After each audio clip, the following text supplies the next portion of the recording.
కానీ నువ్వు భాగ్యవంతుల ఇంట్లో పుట్టావు. ఆ భేషజం నీలో ఏమోలో ఎక్కడైనా ఉండుంటుంది. ఆ ఇంట్లోకి వెళ్ళగానే అది బయటకు వస్తుంది.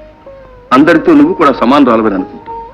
కానీ ఏ చిన్న అవమానం జరిగినా పెద్దగా బాధపడతావు పార్వతి. నా ఇంట్లో నన్నెవరు అవమానిస్తారు?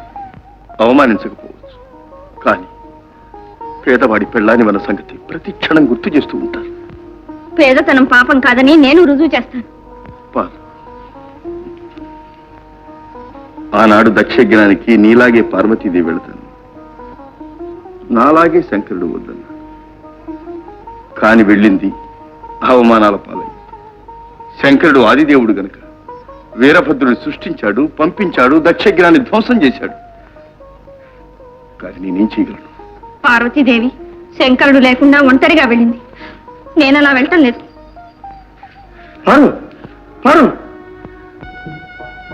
పెళ్లి వాళ్ళు వచ్చి చాలా సేపు అయింది. వరపూజకి అంతా సిద్ధమయ్యారు. నువ్వు ఇక్కడ కూర్చుంటేలా?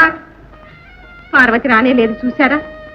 ఇంటికి పెద్దలుడు పెద్ద కూతురు కదా, స్వయంగా వెళ్ళి పిలవండి అంటే పోస్ట్లో శుభలేక పంపుతారా? వచ్చిన చుట్టాలంతా పెద్ద కూతురు ఏదని అడుగుతుంటే నోరు నొప్పుకోలేక చస్తున్నావా? నీకు పుణ్యం ఉంటుంది. ఆ పని మాత్రం చేయకు. పద పద. అబ్బా, నాకు గుండె దడగా ఉంది, నేను రాలేనండి. నిన్ను చూస్తుంటే నాకు దడగా ఉంది. అమ్మగారు, అమ్మగారు, పెద్దమ్మ గారు వస్తున్నారు. నాకెక్కడికి పోతుంది? అది వచ్చింది.